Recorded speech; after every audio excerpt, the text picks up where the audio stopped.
Thank you very much, Alan. Welcome back, everyone, to a buzzing Sandy Park. I don't think many of those who were at Bath a fortnight ago would have expected to be spending their Easter Saturday here watching a Champions Cup quarter-final, but it's wonderful that we are, John, and this should be an absolute cracker. Yes, and looking at the stadium, the pitch is absolutely immaculate. We got a breeze, as always, just a little breeze coming across in our faces in the West Stand.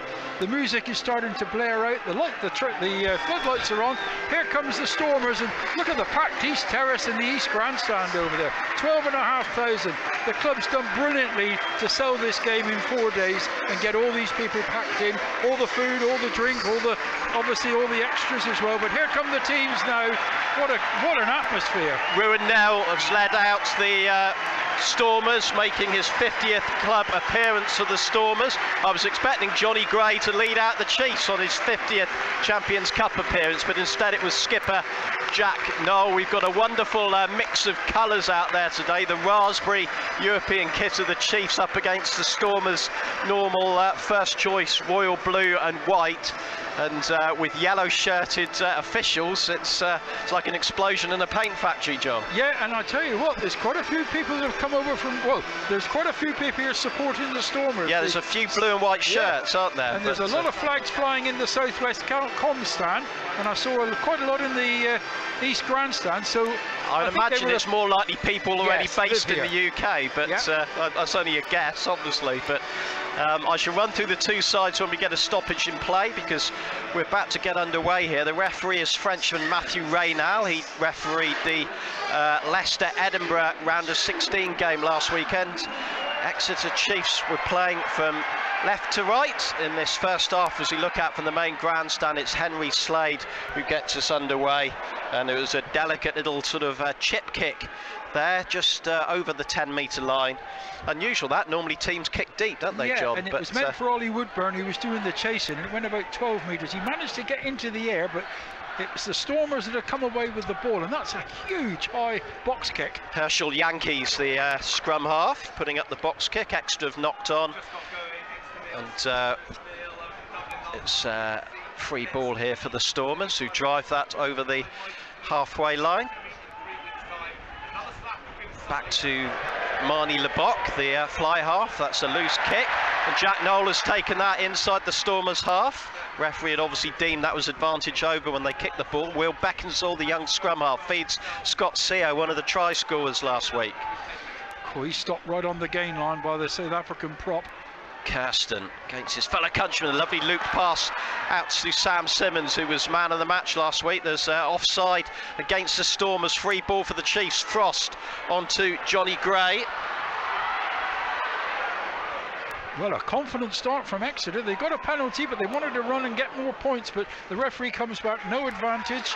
Now it'll be a penalty kick to Exeter, just inside the Stormers' half of the field, fairly central, so Henry Slade's left-footed kick will now take it, I hope, somewhere near the 22-metre line. Let's run through the Chiefs side while Slade kicks this to the corner. Tom Wyatt, Jack Noel, Henry Slade, Sean O'Brien, Ollie Woodburn back in the side for Rory O'Loughlin, Joe Simmons and Will Beckinsale. That's the backs. The pack: Scott Seo, Dan Frost, Marcus Street, Daffyd Jenkins, Johnny Gray, Yanis Kirsten, Chris Chunza and Sam Simmons. The bench: Jack Yendall, Nika Abadladse, Josh Josefa Scott, Aidan Davis, Dave Ewers, Tom Cairns, Harvey Skinner and Stuart Hogg. Two changes, one in the side, Woodburn for O'Loughlin, one on the bench, Hogg for Hodge.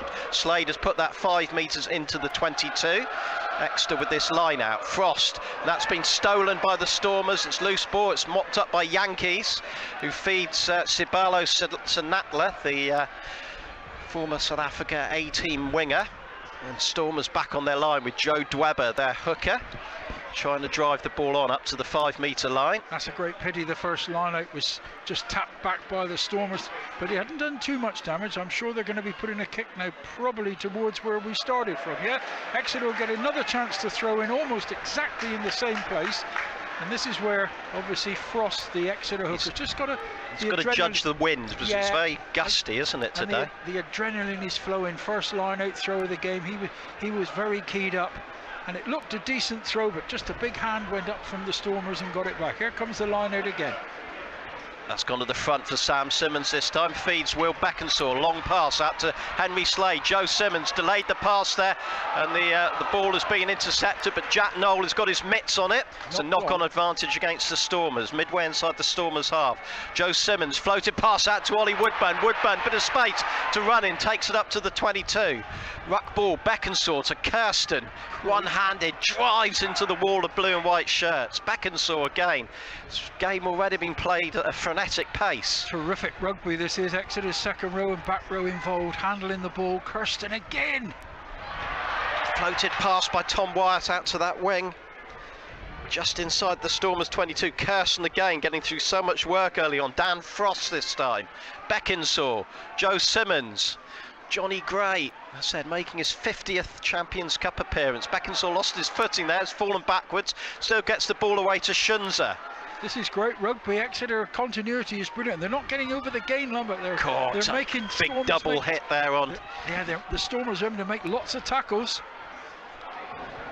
Now Exeter have gone back 10 metres. This is great defence from the South Africans. Joe Simmons, flat pass to his brother Sam. He gets over the gain line. Beckensaw, quick ball. Simmons out to Jack Noel with space. He's got Tom Wyatt inside him. Noel is tackled as he went into the 22 by Damien Willemser. Sam Simmons over that 22-metre line. Beckensaw, quick ball, great play by the Chiefs here.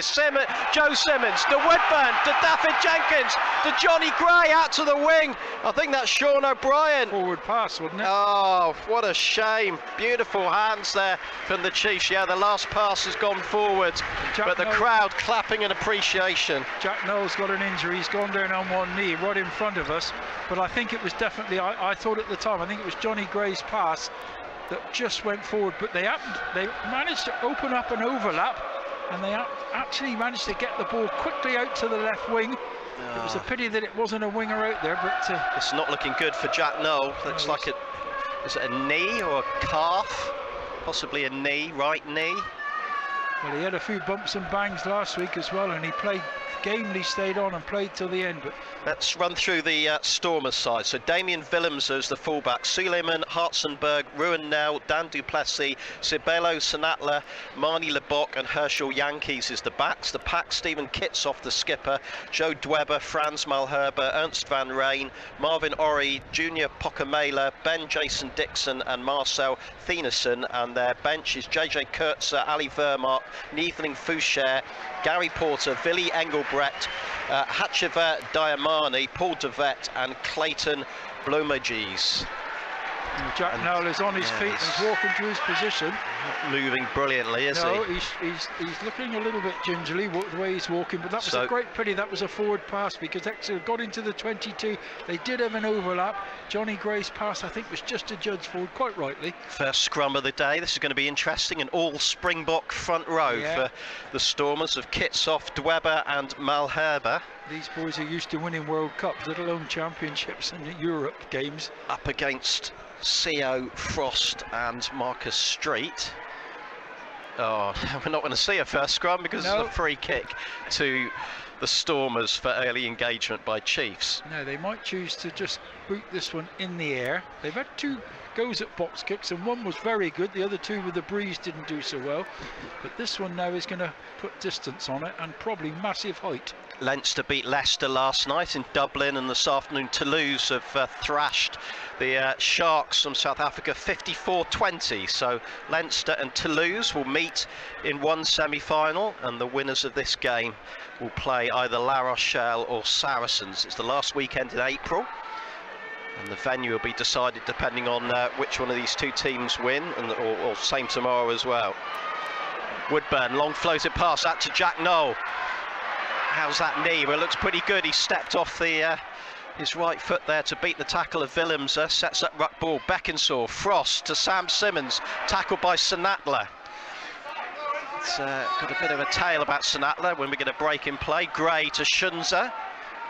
Again, good confident play from Exeter, but they've lost the ball. Penalty advantage. Knock on. Yeah, it's a knock on, I think, by Stormers. But I thought he was thinking perhaps about a neck roll on Shunza then. But Exeter have now got a scrum. This is going to be fascinating, as you said, we've got the full South African front row, the Springboks. Is this the physio coming on again for Jack? Yes, I think it is. Just going back to Sanatla, I had the pleasure of watching him play back in the Junior World Cup back in 2013. Of course, that's famously the year that England won it, with a large contingent of Exeter Chiefs players in their side, then of Noel, Slade, Cowan Dickey, Sam Hill, and I think Joel Conlon was possibly in that squad as well. But Sanatla, opening game of the tournament, he played for South Africa against USA at La Roche-sur-Yon, scored 4 tries in that game, and then scored another couple against England in the knockout stages. But when I saw him then back, well, he was, what, 19, I think, I thought, well, he's going to go on and play for the Springboks. Bizarrely, he hasn't. He's played for the A team, but he's never won a full international cap. But he's very, very quick, and the scrum has gone down.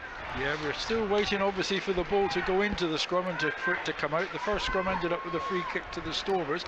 In the meantime, Jack Nowell has been heavily strapped. He's been strapped below the knee and above the knee, so it suggests that it was a little bit more serious than what we were hoping. Anyway, I hope he's going to be able to continue. They'll probably start to stiffen up now. That's the next problem. That was the famous video diary in that tournament, John, where after England had reached the final in Vannes in France, Luke Cowan-Dickey did a podcast saying that they were going to be playing the final in Vienna. Well done, Luke. Right, scrum is set right on the 10-metre line in front of us. It's still 0-0. Good solid scrum from the Chiefs. Beckinsale had a great platform to work off there. Joe Simmons to the crossfield kick. Woodburn. Oh, that's a good take by, I think that's Willems to the fullback, and there's a counter-attack here for the Stormers. They get into the Chiefs' half almost for the first time in this match. Well, the kick was a good one from Joe Simmons, and Woodburn was a bit unlucky not to get hands on it, but now here come the Stormers. Willems, little sidestep around Frost. Frost gets back well, knocks it backwards. The ball is loose. They don't... Willems has lost the ball in the tackle, and it's a knock-on advantage to Chiefs. Tom Wyatt is so frenetic, this game. He's playing an advantage to Exeter. They've got to scrum if they want it, so they mustn't kick if they want to keep the ball. Well, they're back in their own 22. The knock-on was... Oh, a penalty. Well, they got a penalty anyhow, so not rolling away by the Stormers. Oh, this is end-to-end stuff, Nigel, isn't it? Goodness me. Good attack from Exeter, then it's snuffed out by the Stormers, and they break away and they get to the 22. Well, the physio's on again. The game with Quins last weekend was incredible. There were 3 tries in that game in the opening 8 minutes. 2 to the Stormers, 1 to Quins, and then there were 4 tries in the last 6 minutes of the game. So Quinn scored 3 late tries in that match. Exeter kicked that ball up to the halfway line. It's their turn to throw the ball in. Well, they've only thrown it in themselves so far. 3 or 4 lots of treatment for Jack Nowell. He's got heavy strapping there. Yes, he is. He's well strapped up. Long throw, good throw, and well taken by Exeter. Bit untidy the way it came back. But now they've cleaned it up, tidied it up. Frost likes to carry and likes to sell dummies and likes to do sidestepping. It's worth risking Noel in this, because this is probably Exeter's best chance of further silverware this season, with the playoffs looking pretty difficult for the Chiefs and the Premiership. Yeah, very much so, Nigel. Leicester away to come, Bristol home, London Irish away. Right, Exeter have got the ball. They're inside their own half in front of the packed East grandstand. Good kick from Beckinsale, lovely height on that. And Stormers have made a mess of it. They've gathered the ball through Dweber, their hooker. Yeah, I don't think they knocked it on, but as you said, it was bouncing around on the floor. Now they've got the ball. It's 11 minutes gone here, still Exeter 0, Stormers 0, live Champions Cup Rugby on radio, live on BBC Radio Devon. This is massive now, isn't it? Oh, and Exeter stolen it, turnover. Well done, Chiefs. Sean O'Brien straight into the line. He's caught by Thieneson, the big South African number 8. Beckinsale, Sam Simmons. Man of the match last week, absolutely outstanding game, not just the try, but started this game on fire as well. Terrific Sam Simmons last week. Exeter come on the blind with the crowd getting behind. That's straight down the throat of Sanatla, who feeds Willems back to Sanatla. That looked forward. Goodness me, Kirsten put in a real bone cruncher there. Taken on by the Ernst van Rijn, their second row. Yankees. Kirsten's a machine, isn't he? Carrying and tackling, Be sad to see him go at the end of the season. He's been a wonderful player for Exeter. Yankees. Wyatt underneath that, gathers that just in from touch. Looks up. Just gets caught by the chaser there, which was Thieneson. Long pass out to Woodburn. He's got space to run into here. Outpaces Van Rijn. He cuts inside. He's looking to link up. Woodburn still going. Tackled just outside the 22. Maybe should have offloaded before he was tackled. They had two men outside him. Daffyd Jenkins. Joe Simmons crossfield kick, and Wyatt catches, and he's got a score. Tom Wyatt runs in, trying to get behind the post. That was beautifully done by Joe Simmons. Wyatt catches the ball, gets the opening score of the game. The Chiefs leading here by 5 points to 0. Fabulous try, absolutely fabulous try. Jack Knowles coming right over to the physio to have some more treatment, but we've got to talk about the try. It was a brilliant bit of rugby from Exeter inside their own 22. They moved the ball quickly. Ollie Woodburn made it, 50-60 metres. It looked as though he perhaps should have offloaded, but instead of that, the ball was recycled, and then an inch perfect kick from Joe Simmons found this young man out at fullback.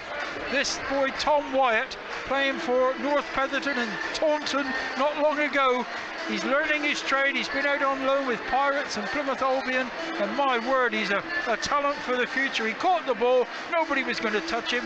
He went in a little bit closer towards the post.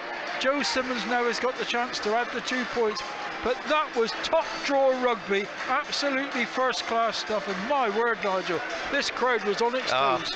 And this boy is keeping, don't forget, Stuart Hogg and Josh Hodge out of the side at the moment. So he scored a cracking try last week with a fantastic footwork against Montpellier, and now he's got 2 in 2 weeks in Europe. What a start to his... Well, Jack Knowles now got a black knee bandage on, so he's still limping. They've removed the heavy strappings. He's obviously done Joe something. Simmons.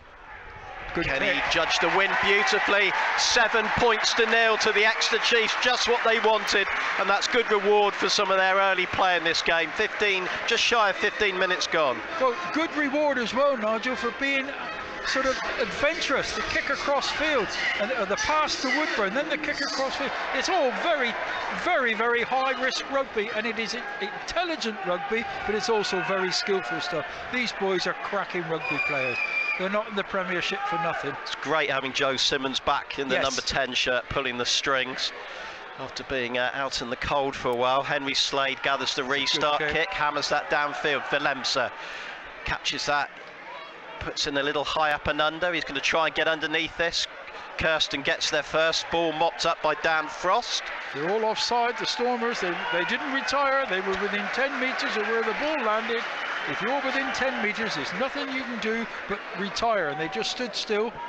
So now Henry Slade's got a chance to put Exeter somewhere near the 22-metre line. That's the Stormers' 22-metre line with his left foot, and he's kicking into the breeze. That's a pretty good kick. He's taken play another 20 odd metres further upfield, and Frost has got the ball. He's going to get ready to throw into the line out. What a start, 7-0. We've played 15 minutes. Frost with this line out. Again, it's stolen by the Stormers. Line out not going great for Chiefs at the moment. It's a long throw in this breezy conditions. Frost really put under a bit of pressure there, but Stormers are not playing that well, are they, at the moment? Well, they've tidied that up and got over the gain line, but they're making a few basic errors. Their big forwards are now taking it on themselves. They're going to try and obviously intimidate Exeter's forwards. Typical South Africans, they want to play a physical game. Back to Marnie Lebok. Tom Wyatt gathers that a few metres inside his own half. Feeds Jack Knoll. Knoll runs laterally, spots a gap, gets over the gain line. Great work by the England winger. He's still going. Well done, the captain. Brilliant play by Knoll. He's such a hard man to get down, isn't he? Absolutely, low centre of gravity, but Exeter are playing all the rugby at the moment. Beckinsale, Jenkins. This is the Welsh international, David Jenkins. Slow ball, Beckinsale's got it now. To Joe Simmons. Oh, I thought it was a loose pass, but it wasn't. It was going to Ollie Woodburn. He wants to run, doesn't he? Beckinsale just about rescues that one. Janus Kirsten drives hard and straight. Of course, Ruben van Heerden, who was with Chiefs, is normally in the Stormers lineup, but of course he's cup-tied, having played for Chiefs earlier in the season. Exeter still working their way down that left touchline. Beckinsale back inside to Johnny Gray. Chiefs are making sure that the Stormers do lots of tackling. Penalty, off their feet. Off their feet at the ruck. Penalty to Stormers, pretty much on Stormers' 10-metre line. I think that's the first penalty Exeter have given away in the game after 17 minutes. Yeah, so that's a great improvement on definitely. what's been happening. I was just saying that because of the travel and because of the disruption that the Stormers have had, I think Exeter want to work them and make them do lots of tackling to try to obviously fatigue them. Well, it's the battle of the fatigues, because Chiefs had some of their players played over 100 minutes last weekend, and the Stormers, of course, have had that very long journey from South Africa. But that was what Exeter did against Montpellier. They was keep the ball in play and try and tire the Frenchmen out. And you've got to remember, the Stormers are used to travelling to Europe in that United Championship League they play, and they come over to play in Ireland and Scotland and obviously Italy as well. Oh, Stormers had just held on to that line out. He did well, didn't he? Because it was on the fingertips, and there's a little drive coming now from these great big Stormer forwards. They're pushing Exeter back. Yeah, they got 3 tries from driving mauls last week. Chiefs have stopped that one. Lebok, crossfield kick, but that's been blocked by Henry Slade. It's been picked up by Willemse. Still danger here for the Chiefs. Penalty to Exeter, not releasing by Willemse. Well done, Henry Slade, with the charge there, and he got his hands on a bit of the ball. And then I've got a feeling that might have been Jack Noel that flew in like a flanker. I know he likes to play every position on the field. I think it was Joe Simmons was getting the plaudits there, so maybe it was Joe Simmons. Well done, the lads in the backs. They're different game now. These boys are all great rugby players, and they love to go in and do the bit of jackling and winning the ball on the floor. Henry Slade has found a good touch there just inside the Stormers half, just coming up to the midway point of this game. This first 20 minutes has flown by, John. Absolutely. 7-0 to Exeter. Referee wants the gap just 1 metre, not 2 metres. He's saying right in front of us, this line out. Now they've got to get this right. They have. Slade, good ball to O'Brien in midfield. Stormers read that well. Frost, another one who made lots of yards against Montpellier last week. Kirsten, the handling is so slick from the Chiefs today. Excellent rugby at the moment. The ball is being brilliantly handled. Johnny Gray.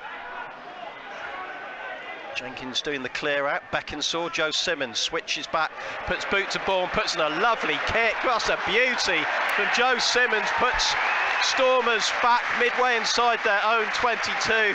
Lovely switch back onto his right foot there. Spotted acres of space in behind the Stormers back line. This is tremendous rugby. Exeter making some great decisions at half-back.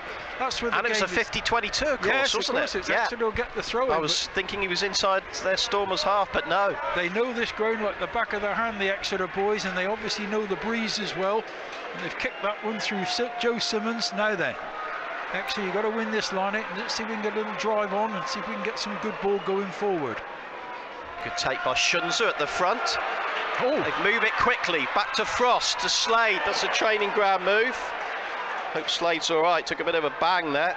Kirsten. Chiefs about 10 metres out. Good defensive work by the big number 5, Marvin Ori there. They've not put anybody in that ruck. Joe Simmons, little dummy, cuts back inside. Joe's on fire, isn't he? This is the Simmons that won the double, isn't it? Absolutely. And it's interesting, the Stormers are only putting 1 or 2 forwards in. They're spreading the rest across the field. Gray. Listen to the crowd. Jack Noel. No, slips a tackle. Jack Noel still going. Can he reach the line? Jack Noel has got the try. He wriggled away from the tackle. He got brought down just short, but he's managed to reach for the line, and Noel has got Chiefs' second try of the game, and the Chiefs leading here by 12 points to 0. Well, he's had the physios on 2 or 3 times. He's been strapped up with different strapping. He's now obviously picked that ball out of the ruck 15 yards from the try line. He beat 2 or 3 would-be tacklers, and he managed to stretch brilliantly to get over the try line. We're not looking at anything now. This is just going to be a conversion, so it should be 14-0 after 22 minutes. This is This is boys' own stuff again, Nigel. You can't dream this, could you?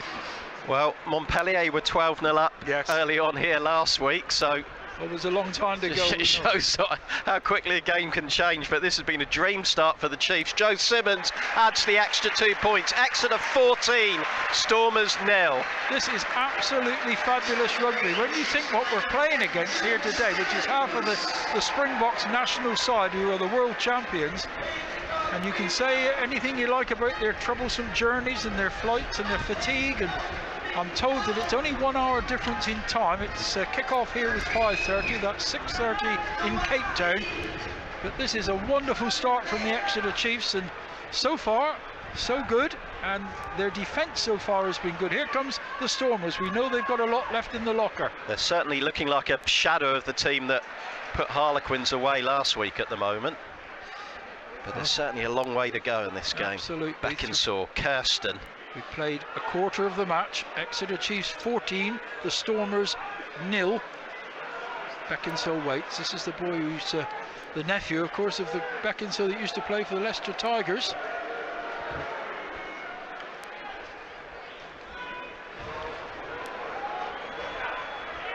Box kick, palm back by Jack Noel. Jack Noel.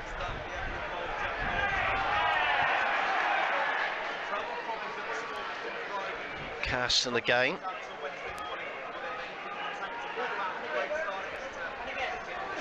This time it's Slade who slips the tackle. He's got acres of space.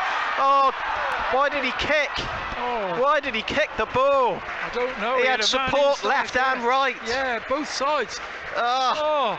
I mean, I know it's easy to say from up here. I understand what he was thinking about the kick, to put it deep, but he didn't want it to go into touch. Yeah, Beckinsale on his left, and he had 2 players on his right. Yeah, there was a definite chance there.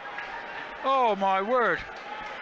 I just hope Exeter aren't going to ruin missing that scoring opportunity. There was certainly a man inside and a man outside, and Henry Slade had done the hard work. He sowed a wonderful dummy and got himself into a position, and then his left-footed kick was too strong and it trickled into touch. He saw Beckinsale as well, so it wasn't as if he wasn't aware that Beckinsale was there. Anyway, it's a line out to Stormers on their 22 by Dweber, and it was Ori, the second row, won that catch.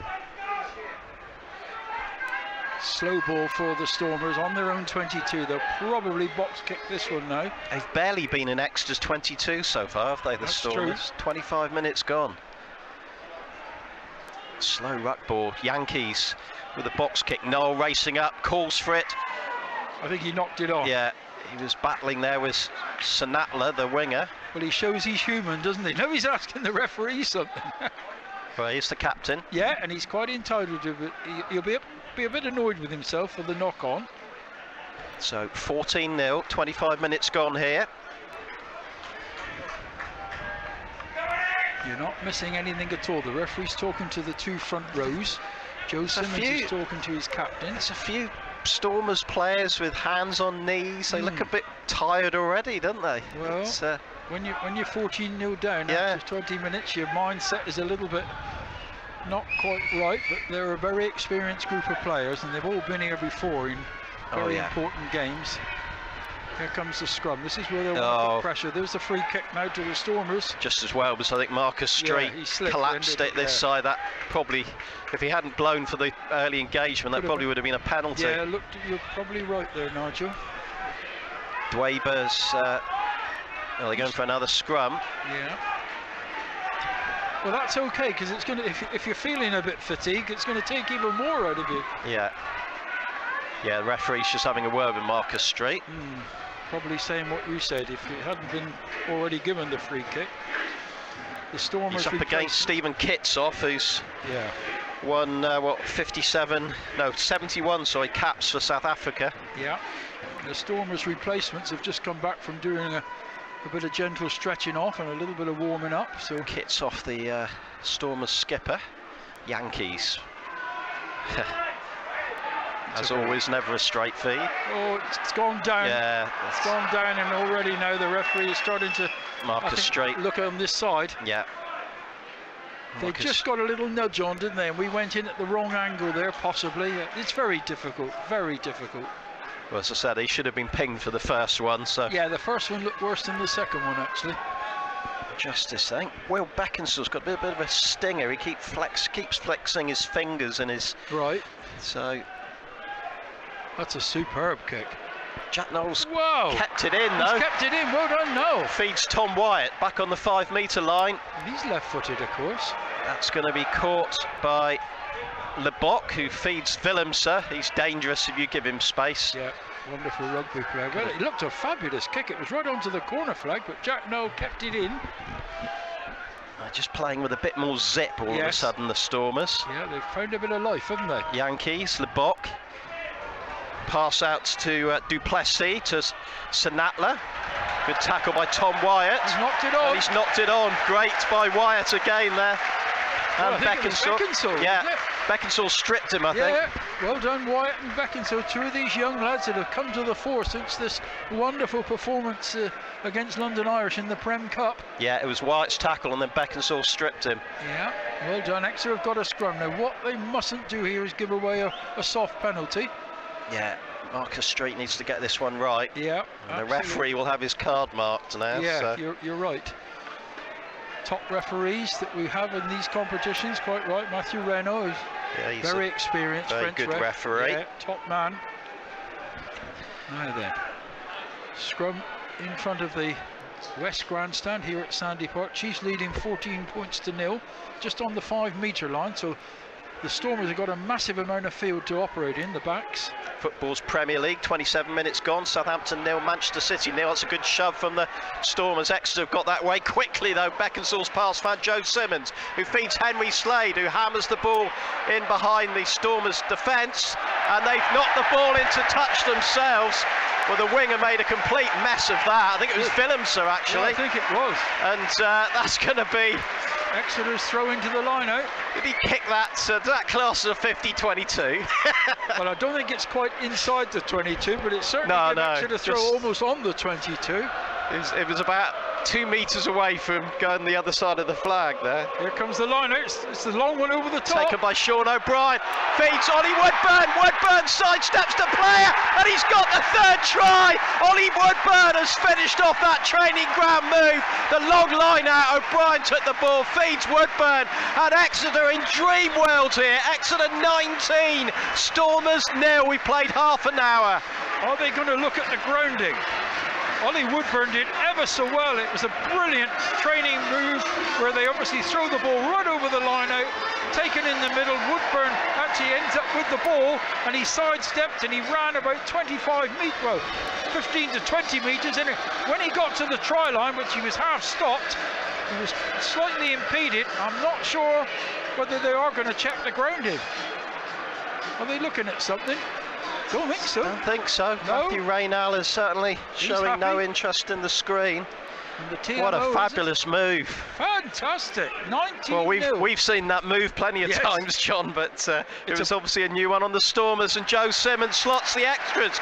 21 points to 0 to the Exeter Chiefs against the Stormers, who are 2nd in the United Rugby Championship table at the moment. And look at their body language as they come up for the kick-off. Even their captain, Kurtzhoff, he's actually walking up like as though... Well, I'm not going to say it, but it's almost like he's saying, I don't really want to be here. Chiefs 21, Stormers 0. Well, who would have predicted this? Any Chief fan in their wildest dreams wouldn't have been thinking of things like this last night. Not at this stage of the game, anyhow. Incredible, absolutely incredible. As we keep saying, there's still a long way to go. Yeah, Jack Knowles got it. Again, he breaks the first tackle, but he's made the ball available, which Beckinsale will now move. Now then, somehow Exeter have got to make good ball here to clear their lines. We don't want to be messing about in our own 22. Not against the top class opposition that we've got here today. Beckinsale waits, it's very slow ball.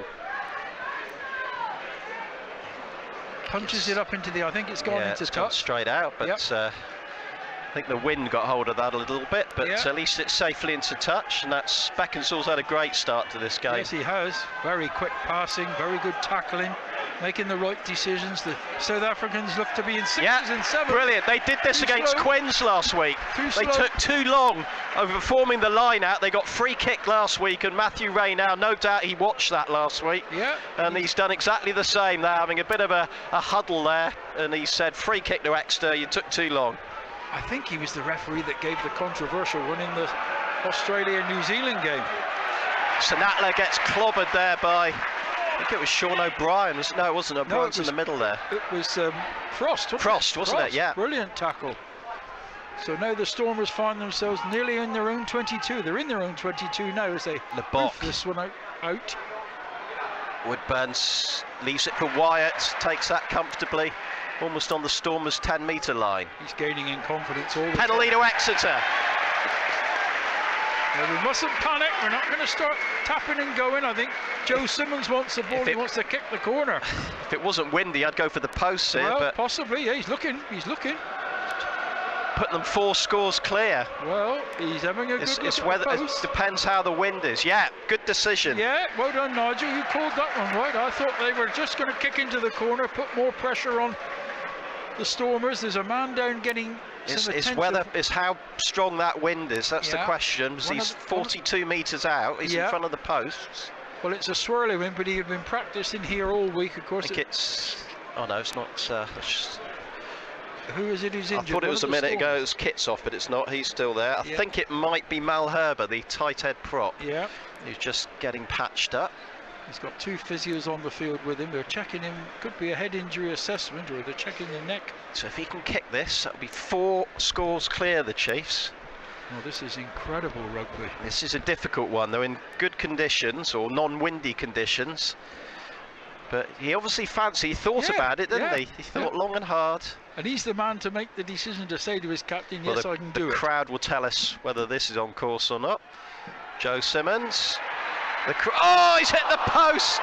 It's bounced down. It's been mopped up by Van Rijn. So close. Believe it. So close. Well, the Stormers have got away with that one. Hit the post, and they've now got the ball inside their 22. That's a good kick to touch. Very good kick to touch. Oh, Joe, he's looking at himself. How did that manage to hit the post? And it bounced back so violently as well. It was a terrifically amount it's all about fine margins. Yeah. Now then, Chiefs line out once again. They're going to actually throw in. I'm sure they're not going to throw too long. Taken by Shunza. Gathered in, tidied up by the Chiefs. But that just shows Exeter have got the right head on, haven't they, with this business of taking the point. They've conceded a scrum, unfortunately. They knocked it on, but you and I will be very pleased to think that if you get a chance to kick 3 points, you're going to take it when you're 21 points up. 5 minutes to the break. Chiefs 21-0 up. Yes, you did hear that correctly. Yes. If you've just joined us. This is amazing scoreline against one of the most experienced and top sides in the world. I listened to Lawrence Dallaglio earlier this afternoon saying out of the 4 quarter-finals, the one where he thought there probably would be an away victory was here at Sandy Park, but yeah, and you can't alter that, can you? When you think what they've got on paper. And the problem with Chiefs, as we've been saying so much this season, you don't know which Chiefs side is going to turn up, do you, John? Well, certainly here at Sandy Park, we've had 1 defeat all season, and that was by Saracens with the last kick of the game. So the form here has been pretty good. Though the Newcastle win here was a poor display, wasn't it? Yeah. It was a day when was it 19-20 penalties given away. Yeah, but that was really the last 2 weeks, Montpellier and today, it's more like the Chiefs we've grown to know and love in the last few seasons. And it was almost like the catalyst was the London Irish game in the Prem Cup. Everybody said, you know, well, but then again, Bath followed that, didn't it, John? Yeah, that's true. That's true. We can't work it out, can we? No. Sport is wonderful, and I keep saying it's much better than all these computer games. The Chiefs this season can beat anyone on their day, but they can also lose to anyone on their day. True. Yankees breaks from that scrum. Went down the blind side. Chiefs trying to bundle them into touch. Stormers just about kept it in play. They'd love to get something on the board before the break. Yeah, we've got about 3 minutes to the half time. It's been an outstanding Exeter Chiefs performance. Confounded all the critics. Right, high up and under. Ollie Woodburn's under that, one of the best in the business. He's got to make it safe, and Exeter's got to look after the ball. Treat it like gold, Exeter. Look after the ball. Beckinsale. Exeter need to run this clock down to half time, really. Just no mistakes here. We don't want to give any chance. As I say, I don't think Stormers have been in the Exeter 22. No, barely. Beckinsale's kick, well judged again, taken by, I think it was Lebok. The fly half, he got clattered as soon as he gathered the ball. Yankees to Kitsoff. Good offloading by the Stormers. Sanatla. He's caught. Well done by Frost. Oh, thank goodness Yankees lost his footing there. Or was it? It was actually Lebok who gathered the ball there. Yankees took the pass off him. It's a good tackle by the Exeter skipper, Noel again, and Slade. Oh, is Frost offside? Maybe not. Knock on by Chiefs, advantage. Yankees gets wrapped up by two Chiefs forwards. Fabulous rugby again. Still on the Stormers 10-metre line. Great defensive tackling from Exeter. Here come the Stormers again, as you say, they're on their own 10-metre. This is going to be a... Yankees with a... No, he's back to Lebok, who's going to... Well, he dummied the crossfield kick, then he hesitated, and then he's got buried. It is strange, isn't it? The decision-making isn't very sharp. Yankees back to Willemser. He puts in a high up and under. That's a brilliant kick. Wyatt racing up. Oh, yes, gathers it the second attempt. Kicks left-footed over the head of Willemser. Willemser chasing this back towards his try line. That's a horrible one. He picks it up in the end, feeds Lebok, kicks left-footed. That's charged down by the Chiefs. It's been kept in play. Jack Noel. Oh no, he didn't want to do that. That was a loose offload. Why did he do that, Lebok? The idea was right. Oh, but he's got her to jail with it. He's a lucky boy. He's a very lucky boy. It was just thrown anywhere, wasn't it? But he went right to a blue with player. A minute to go to the break, he didn't need to do that. No. But the Chiefs have got a penalty. Well, the penalty count is going against the blue-shirted Stormers. Their skipper Kurtzhoff is looking absolutely distraught down in front of us. We've got a penalty now for Exeter. He looks shattered. He's got hands on knees. As I said, you look around, there's 3 or 4 Stormers players. We've only reached half time and they're looking out on their feet. Whether that's the journey or what, goodness only knows. I think that's Frost now, the Exeter hooker that's gone down. Yeah, we're not just waiting a sec. Yeah. Slade will kick this to touch. We've got 40 seconds to the break. So important now, no silly mistakes here. 21-0 at half-time would suit us very, very kindly. Yeah, doesn't want to bite off too much here. Just get a safe touch. Yeah, Jack Yendall was out getting himself ready in case Frost was needed. Yeah, but he's Slade has found a safe touch. As I said, he didn't bite off too much. It's a line out to Chiefs midway inside the Stormers' half. They just need to win this line out, get the ball off the pitch, get down the tunnel. Knowing Chiefs, they'll try and get a 4th try. Oh, quick throw to the front. That just about went 5 metres. Finds Chunza. They've got all these passy tricks up their sleeve this afternoon, haven't they? Yeah, I'm pleased to see Jack Yendall's putting his tracksuit back on again. Kirsten. There's one lying right in the way now, a Stormer. Beckinsale to Frost. There's a bit of space here. Oh, Johnny Gray cut back inside. Had Chunza and Sam Simmons outside him there. Yes, he did. Kirsten. These Stormers have made so many tackles, haven't they? They're looking shattered. Absolutely. Well, some of them are.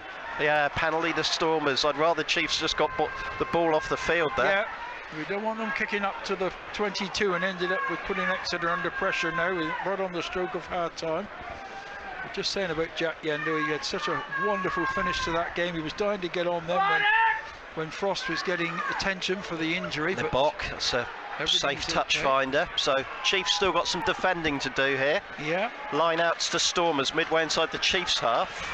Talking of Yendall, Morley Yendall's here. It's a great relative of Jack, and Jack's dad's here as well. Morley, of course, a great goal kicker for Crediton in his day.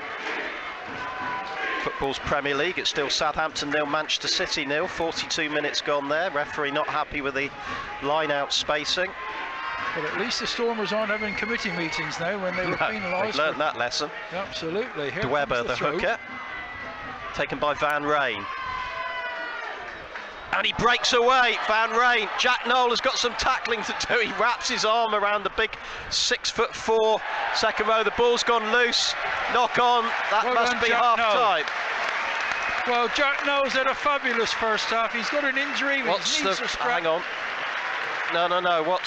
Yeah, it is half time. Yeah, The it's half touch time. judge wanted to bring Matthew Raynell's attention to something there, but it is half time. And the Chiefs are leading here by 21 points to 0. A fabulous first 40 minutes, John. Absolutely fantastic, and you've got to say he's captain fantastic today. He scored a brilliant try. He's had a nasty knee or leg injury. He's played on. He's been strapped up. He's had other strapping put on. Jack Noel.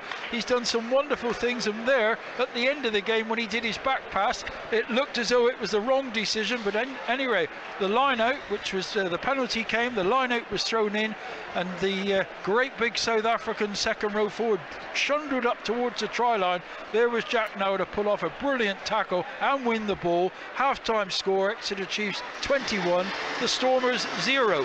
Still a long way to go, but don't miss the second half. We'll be back in a few minutes' time. We'll hand you back to the studio. Exeter Chiefs 21, Stormers 0. You can tell the spring has sprung, not because the birds are singing or the bees are buzzing the daffodils. No, because weeds are choking the borders and the slug and snail trails where the cauliflowers used to be. But hey, not to worry, that's what my gardening programme is here for, giving you gardening inspiration and helping you plant out your plot. Join me, Toby Buckland, every Sunday morning from 10. BBC Radio Devon. BBC Radio Devon. Sport. With Alan Richardson.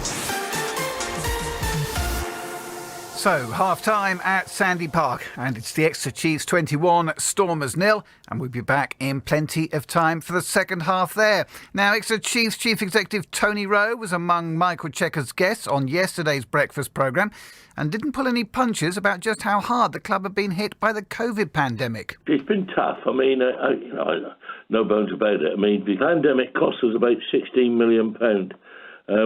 We were hemorrhaging between 800 and £1 million a month. When we went into the pandemic in March 20 with very little borrowing, less than £2 million borrowing, making a profit, and we have made a profit every year in the Premiership for the previous sort of 10 years. And we came out of the pandemic having had to borrow about £12 million to stay alive, and you're quite right, you know, the gate numbers are down. They're down about 15%. So it's been challenging, but the good thing is we're on the way up. We're back turning a profit. At the end of this year, we'll probably overall this year we'll probably lose a bit, but we can see the light at the end of the tunnel. And we know it's not an express train coming the other way, so we're very upbeat, Michael. You know, we've been through the worst of it, and it's great. I mean, the guys are performing, and everything's good. Everything's good at the club.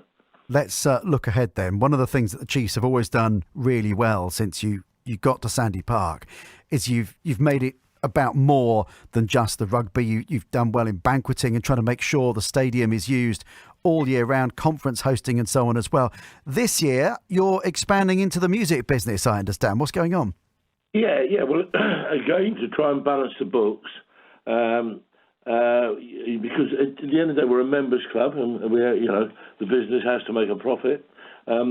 We've got about a 3 or 4 week gap between the end of the season, with a bit of ladies who finish late this year, and when we've got to have the pitch dug up, because the main pitch at Sandy Park is what they call a deso pitch, and has to be relaid and re-sown every year. So that takes 8 weeks. So we've got a 3 or 4 week gap, and we're hoping to have we are having some concerts. We've got on the 16th of June, we got Rowan Keating.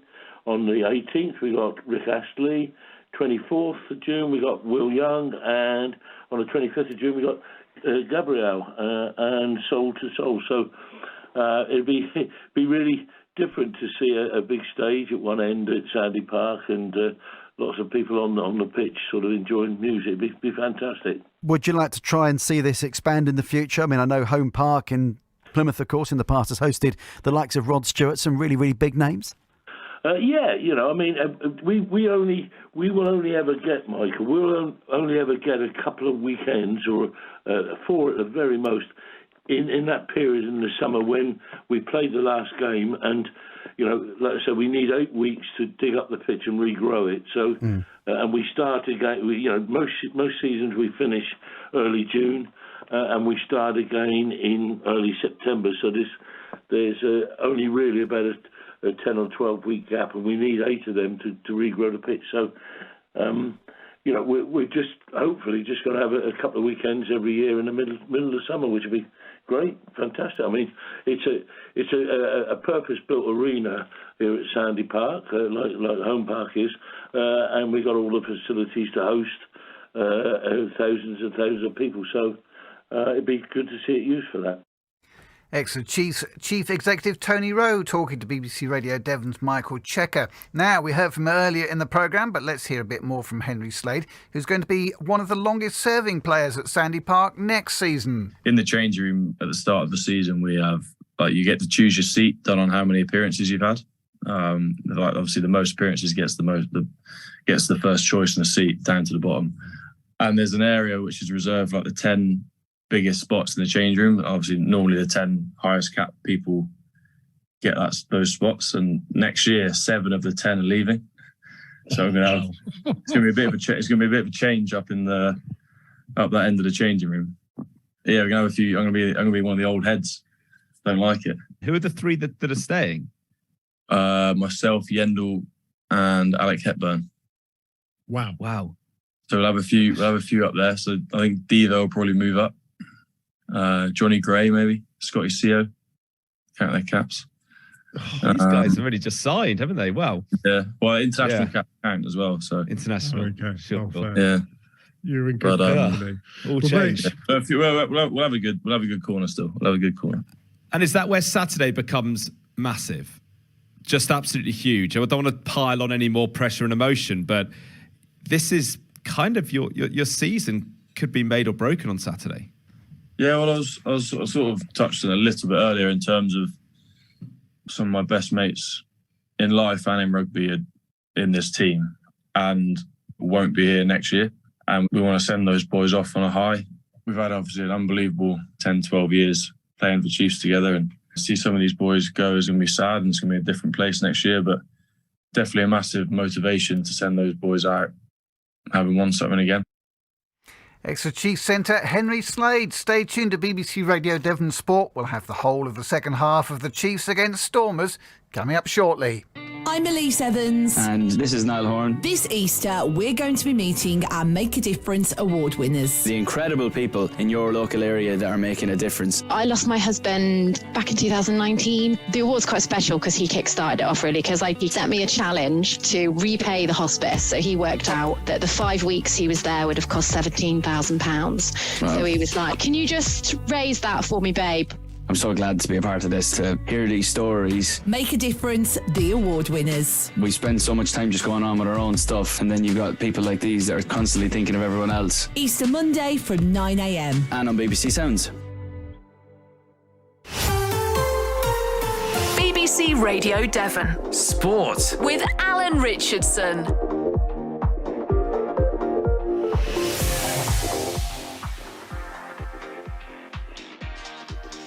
The sporting headlines from BBC Radio Devon at 6:22, and in football's Premier League, Manchester City lead 1-0 at the break at the bottom side Southampton. Erling Haaland with his 43rd goal of the season on the stroke of half-time. Elsewhere, Manchester United beat Everton 2-0 at Old Trafford. Aston Villa were 2-0 winners over Nottingham Forest.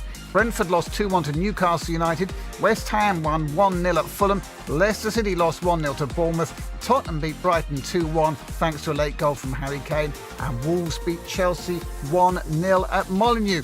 At the Masters Golf in the third round, it's just getting underway, and Brooks Koepka is the leader on 12 under par. He's 2 shots clear of Jon Rahm.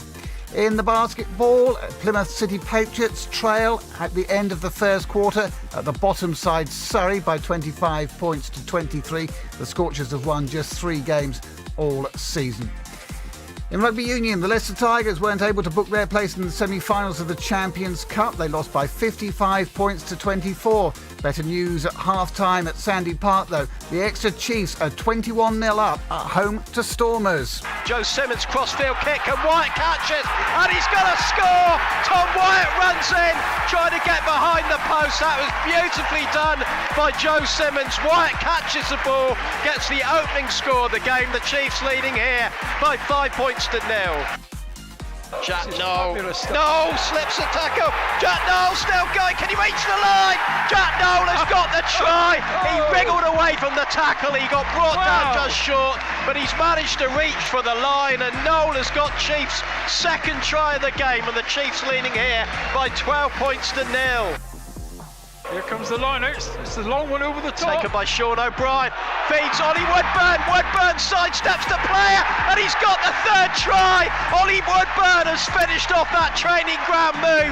The long line out. O'Brien took the ball. Feeds Woodburn. And Exeter in dream world here. Exeter 19. Stormers 0. We played half an hour. Webber, the hooker. Taken by Van Rijn. And he breaks away, Van Rijn. Jack Noel has got some tackling to do. He wraps his arm around the big 6'4" second row. The ball's gone loose. Knock on. That must be half time. It was indeed the Exeter Chiefs leading Stormers by 21 points to 0 as we return you to your commentary team at Sandy Park. It's former Exeter captain John Lockyer and first of all, Nigel Warrand. Thank you very much, Alan. Welcome back to what is still a breathless second half. Still stunned, well, almost stunned amazement at what a superb first half performance that was from the Chiefs, John. But as we keep saying, there's still 40 minutes to go. Well, everybody's saying the same. There's no doubt about it. This has been the best first 40 minutes of rugby that the Chiefs have played for 2 or 3 seasons, I think. They haven't given away penalties. They've certainly handled the ball superbly. The conditions are brilliant rugby conditions. It's dry, it's firm.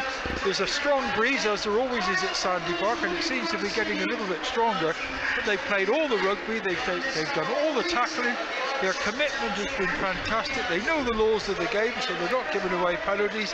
And they're playing adventurous rugby, but also they're playing very sensible rugby. And 21-0 is a fair reflection. And just looking at the Stormers at the end of that half, you know, who knows how they'll come out second half. I'm sure they'll come out firing. But the body language looked like a group of players that are tired, didn't it? Well, their captain, Kurtzhoff, he walked off with the referee, and his body language and the way he was walking, he was almost saying to us, I don't really want to be, I want to be back home now in the warmth and the sun, and we've had enough of this travelling. But they're a very experienced side. Yeah. There's an awful lot of them who played test match rugby for South Africa. They won't probably have been in this position before many times, anyway, 21-0 down. But they will come out now very angry. I'm sure John Dobson, their coach, is going to actually give them the riot act at half-time. And you're going to see a reaction. I'm sure you'll see some sort of reaction, but 12,500 people here today have actually witnessed 40 minutes of brilliant rugby. I think if Chiefs score next, that'll finish it. But if they get the first try, then it's seriously game on, isn't it? I wonder if they'll make some changes. That'll really lift them if they can get some points on the board, which is why that tackle by Jack Noel at the end of the first half was so crucial, wasn't it? Yeah, he shouldn't have been in that position to start with, but he got ourselves out of it with a brilliant tackle. And hats off to Noel. He was struggling with injury. Then any normal player probably would have gone off. He scores a try and then puts in a try-saving tackle. Almost man of the match at half-time, but there's been some fabulous performances, and now the teams are coming back out on the field. Yeah, they have made, certainly there's a number 21 out there. That's the guy who played in the back row last week. So it's Hachiba Demani has come on, who's their number 8 against Harlequins last weekend. Yeah, he's a Nigerian, I think, and he's the giant of a man, and he played last week against the Harlequins. But Chiefs are out on the field as well now, and everybody is settling down. I mean, talking to people at half-time, and I'm talking to very knowledgeable rugby people, they're all saying you know, 40 minutes of the best rugby that Exeter have played for a number of seasons, and this is top class international rugby, Champions Cup quarter-final. Goodness me, you don't get much better than this. 21-0 to the Exeter Chiefs. We'll let you know who he's come on for. It could be for Thieneson, the number 8 who replaced him today. I'm just looking to see if I can see Thieneson. I'm not sure I can, so possibly it's Diamani for Thieneson. But it'll be a useful addition to their... We're waiting for the director of the television. Yeah, it's the same old. So second half Stormers now playing from left to right. As we look out from the West Grandstand in their royal blue and white strip, Exeter in their raspberry cup kit. And here we go. Can Chiefs complete the job? That is the question. So Marnie Lebock, who's gets us underway for the second half. He's a dangerous player, but we didn't see too much of that danger in the first half. And Shunza immediately gathers the restart. Daffyd Jenkins. Exeter just need to pick up where they left off. Certainly do. The wind, as I said, it's very hard from the back of the stand to judge what it's doing, but we've obviously got a different wind to play with this time. Henry Slade's crossfield kick. That's a beauty. The box going to stop that going into touch. Gathers it midway inside his own half. Feeds Willemse, the fullback. You don't want to let him break through like that. Wyatt is going to nail him as he... No, he runs crossfield and he gets tackled in by Dan Frost in the end. Yankees, they don't want to give their back three space here, the Chiefs. And there's another bursting run from the 14. Chiefs are very loose at the moment. They don't want to start the second half like this. Yankees is bundled into touch, but that's two breaks there. One by Willemse and one by Hartzenberg, showing how dangerous the Stormers are. And we actually said they're going to come out very angry, that they will have had a rocket at half-time. And two missed tackles by Exeter. I don't think they missed a tackle in the first half. And in the first minute of the second half, they missed two tackles. And already now Exeter find themselves in their own 22. They've won the line out. They mustn't think the job is done at 21-0 up. This is all about a mind game now. Because momentum can switch very quickly. Very much so. 7 points will soon mount up. Beckinsale with the box kick. It's Hartzenberg, gathers that on Exeter's 10-metre line. He's tackled by Woodburn. Willemse. And that's Diamani, the back row replacement. They're looking very confident, aren't they, all of a sudden, Stormers? Well done, Kirsten. Is that a bit high, that tackle? He was dipping into the tackle. I think it was what they used to say a seatbelt, but it was around the shoulders. Referees allowing that to go on. It was Kirsten's tackle. This is when the tacklers have got to make their tackles very, very soundly. It's got to be fair, but it's also got to be low. Willemse again, he slips a tackle, then ran into his own man. Referee was happy with that.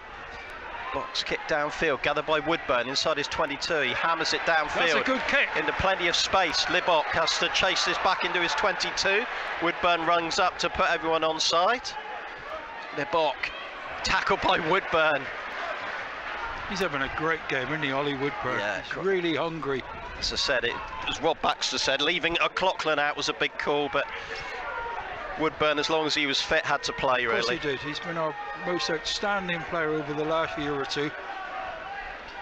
Veteran now, Ollie Woodburn, at my word, he's playing like a 2-year-old out there. Yankees. Caught by Joe Simmons, did brilliantly over his shoulder there, just inside the Exeter half. Beckinsale, Dave Ewers just going off to warm up. Scott Seo, Kirsten, who's carried so much this afternoon. Beckinsale again, Daffyd Jenkins. You can see the wind just catching the ball, can't you? They're running it now, Exeter. Wyatt, Joe Simmons, lovely hands to Ollie Woodburn. He cuts back inside. They don't want to do anything silly. No, Woodburn does the right thing, goes to ground, sets it up. I should imagine there'll be a box kick coming now. Just need to manage the game. Yep. Kirsten again. Take the sting out of it. Penalty to Exeter. Well done, Chiefs. You've got a penalty. Not releasing the tackle player. And this now means that Slade or Simmons will be kicking this one. It's actually Kitsoff, the skipper, who's been penalised. The referee helps him to his feet. Well, he's tired. I said he was tired before.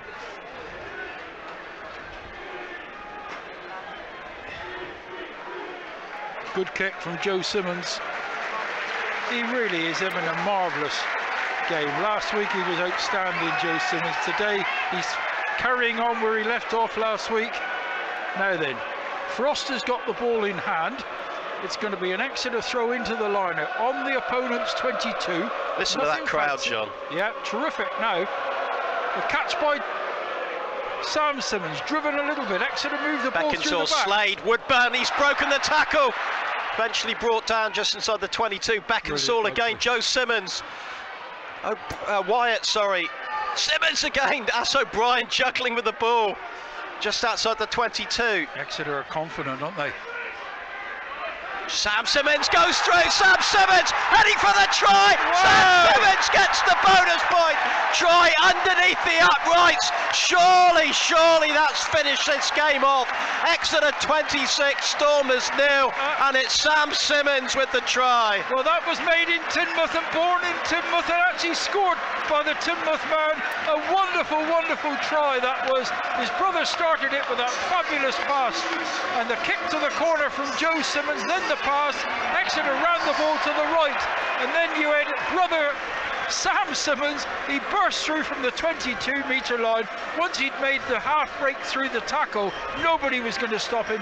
He's as fast as any centre or winger in the Premiership is Sam Simmons, and he's going to be a huge loss to Exeter when he's playing for Montpellier next season. But what a wonderful rugby player this young man is, and we all say the same. We've not seen the best for a while, but he's certainly bounced back to form the last week or two. Well done, Sam. Well done, Joe Simmons. Yeah, Joe adds the extras, and it's 28 points to 0 to the Exeter Chiefs. And they're so going to miss that burst of speed from him next year, aren't they? Well, he breaks that gain line so often, but he's got the power over about 30 metres. He's as fast as any of the backs in the club, and what a wonderful try that was. Scored last week, of course, made a try for Wyatt. Looked like he was going to score at the end. Sam's on a rich vein of form. He's still heavily strapped up, but my word, he's a brilliant rugby player. Well, they've kicked off the Stormers. They're 28-0 down. When was the last time they saw a scoreboard like this? It's astonishing. Amazing game, amazing scoreline. 28-0, the Exeter Chiefs are in the lead.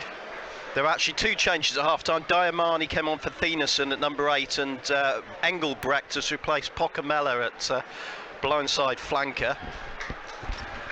But this is, well, it's just... Well, I'm having to have a drink, Nigel. And I know it's only coffee, but my word. But I keep going back, John, to that Bath game. Anyone there that afternoon to see the performances against, well, Montpellier was good, and this is another step up again, isn't it? Absolutely fabulous. Fantastic performance. And we keep saying the same. The Exeter players are playing just fantastic, high-speed, interactive rugby between the forwards and the backs. But also, they're not making basic errors. They're not giving away penalties. They're doing everything correct, as they should have been doing a little bit earlier in the season. But it just shows when they hit form, these boys from Exeter are as good as anybody in the country. And the players who are leaving are the ones who are really turning it on, aren't they? There's Sam Simmons, Joe Simmons, Jack Knoll. They're all having outstanding games today. And what Henry Slade said was very, very pertinent, wasn't it? He doesn't want to miss any rugby with his mates because he's been with them for 10 seasons. They've grown up all together and they've put so much into this club, and they want to obviously all be together as many times as possible between now and the end of the season. And obviously a long way to go. There'll be no better way to finish their time at Exeter than a European final in Dublin. Oh, absolutely amazing.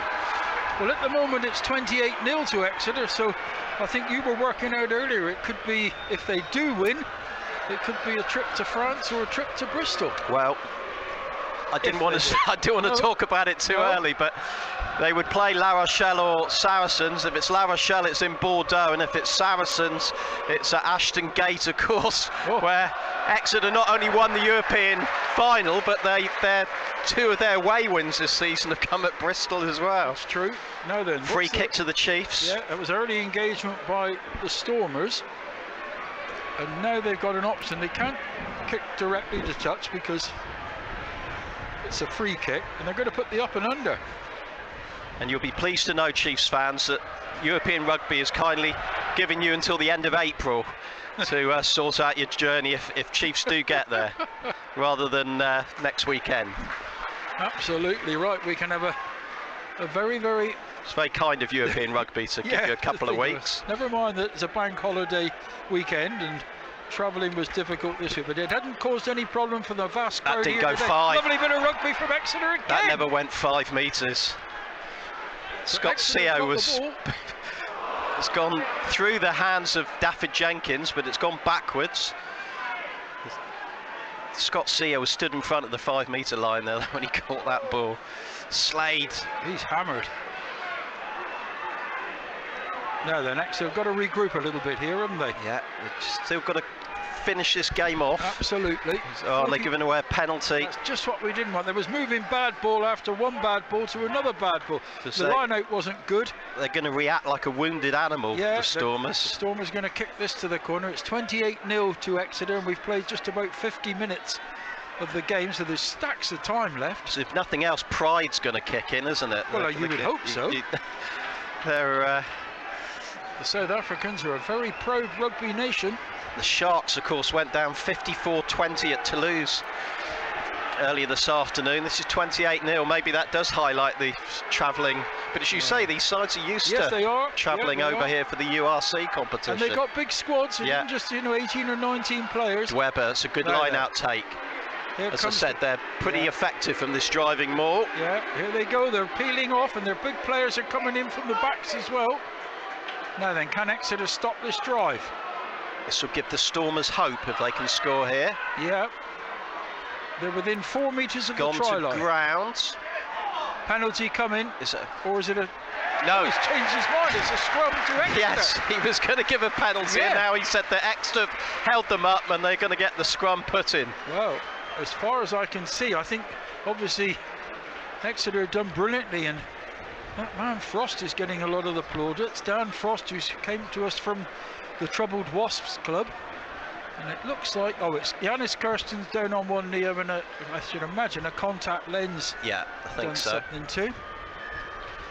Well, he's been outstanding. He's carried so much of the Chiefs this afternoon. I didn't grumble at all last week's man of the match, which was Sam Sims, but when Kirsten went off, he had a standing ovation. He put in dozens of tackles. He carried. He was holding a shoulder. Again, another player leaving at the end of the season, another one who's playing outstandingly well. Here comes some reinforcements to the Stormers. They're about to bring on their hooker replacement, JJ Kurtzer. He'll be coming on for Joe Dweber, the Springbok. The crowd's thoroughly enjoying this at the moment. Very much so. This is Easter Saturday, 2023, and the scoreline reads Exeter Chiefs 28, the Stormers 0. Scrum to Exeter on their own 5 metre line. Now they've got to get their concentration, because this is where you can very easily start backpedaling, give away a silly penalty, and it would mean the Stormers get their first points. The Stormers have got a 6-2 split on the bench, so they brought on 3 of their 6 forwards so far. Now then, Beckinsale waits with the ball. Got to get this scrum absolutely perfect, Exeter. Chiefs always go with 5-3 with their split. Oh, free kick to the Stormers. So silly. Giving away a it's their put in, and they've given away a free kick. Yeah, now then, no doubt they'll have another scrum. No, Leibach's going to kick to the corner. It was a free kick, but as it isn't the first time, it changes into a penalty. Got you, Yeah, so they've kicked the corner, now they've got a chance to catch and drive again. Which made it even more frustrating. Yeah, here comes the line out. So early action for Kotzer, the hooker. Good take in the middle there. Well, this is ominous now. They're going over, are they? Where's the ball? Wow. Yankees, Exeter somehow managed to stop that. Not too sure how. No, I don't know how they stopped it, but now they've got some more defending to do. Here comes the Stormers. He's over, I think. No, he stopped. Just short. Yankees gets the ball away. There's a penalty if they want it, but they want to try. Of course they do. Long pass out to Sanatla. To Willemse, that went forward. That went forward, surely. Well, the coaches alongside me felt the same. Referee Raynell has given the try. The TMO obviously will have a look at this. But the ref was in line with it. Yes, he was, right next to it. He had already given a penalty to the Stormers. But look how quick now they're trying to speed this game up, the Stormers. They're rushing back to the halfway line. They're trying to take the conversion as quickly as they can. There looks as though there's a bit of injury to Scott Seo. He's having some treatment behind the post. Well, they're not checking that, so... No. It's interesting that the coaches thought what I did. Yeah, you said it immediately, and the coaches shouted out forward. But the referee in line with it didn't want even to check it, so No. Well, you can only say he was in the best position. Yes, he was. Yeah, you're right. It's 28-5 now to Exeter. So Marnie Lebock, he was a top point scorer, in the URC last season. He's got 155 points in this season's competition. He kicked, I think it was 4 from 7 in last week's game against Harlequins. But his kicking percentages are very high. But this is 3 metres in from touch. Exeter tried the charge. It was a hell of a kick. My goodness me. Good distance. Missed though, so it's 28 points to 5 to the Chiefs, and 27 nervous minutes to go. That was a marvellous kick because it was so high. And look at the Chiefs emptying their battle, bringing on 4 replacements here. Jack Yendall at hooker, Nika Abeladze and Josh Yosefa-Scott at prop, and Aidan Davis. And it's Shunza coming off. Yendall, Frost, Frost, Seo and Street. Yeah, so the one front row is gone. The new front row comes on, which is vastly experienced. And of course, we're very fortunate. Aidan Davis is in a rich vein of form. Hardly played any rugby up until Christmas, but my word, he's bounced into wonderful form since. Woodburn, I think he knocked that on. Yes, he did, as he chased it. It's going to be a scrum to the Stormers at worst. They don't get an advantage. He's still playing the advantage, the referee. If they kick it, it'll be the advantage over. But he's allowing them to run with the ball, so here comes the kick now. It's quite early to change forward your pack when you're doing so well, isn't it? Here comes the kick. Advantage over. Yankees. Straight into touch, is it? Yeah. Yeah. Now then, we need to slow this game down. We need to obviously not needed to chase the game at all. So Yendall with his first line-out throw. Now then, throwing towards the middle. Johnny Gray, that wasn't straight. No. Not straight. Not good start. No, that's the way the wind has probably made that just drift to one side. Jack Yendall, very experienced hooker, scored that try last week, which got Exeter through to the next round. The 5th try of the game for the Chiefs. 4 was Montpellier, so they won with 5 tries to 4. Now then, scrum to the Stormers. 54 minutes on the clock has gone. 28 points to 5, so it's very, very tense. They still need 4 scores, Stormers. So still, it feels a lot closer than it does. But they're still a long way back for the Storm. That's a great scrum from the Chiefs. Well rescued by Stormers. Lebock, long pass out to Sanatlo on the wing. He kicks ahead. Woodburn racing across here. That's a wonderful kick. Henry Slade. The ball's loose. Chiefs have gathered it though, 2 metres from their own line. Jack Knowles got it. Well done, the captain. Got to somehow clear their lines. But look where they are. They're right on their own try line now, Exeter. Beckinsale to Kirsten. They're looking for a penalty of the Chiefs at this stage.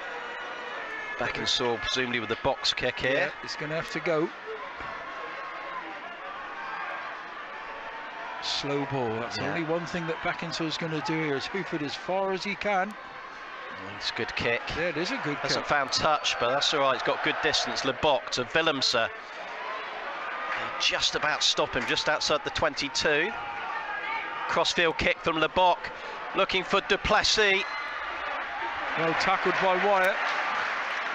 Taken on by Malherbe, that tight head prop. This is a different Stormers, Nigel. It is. They suddenly believe. Yeah. They suddenly don't look tired anymore. No. And they're still dangerous, very dangerous. Willemse, who's suddenly come to life. Absolutely. Just inside the Chiefs 22, wide on the right. What do they have in their half-time drinks? Taken on by Kotzer. It's something. Penalty to Stormers. Don't start piling the penalties up, Chiefs. That was against Abeladze, the Georgian prop. They're about to bring on Clayton Blomegis, the outside back replacement, and also Needling Foucher, the tight head prop replacement for Stormers. Hang on, I think there's another injury. One of the Stormers has gone down on the 22-metre line.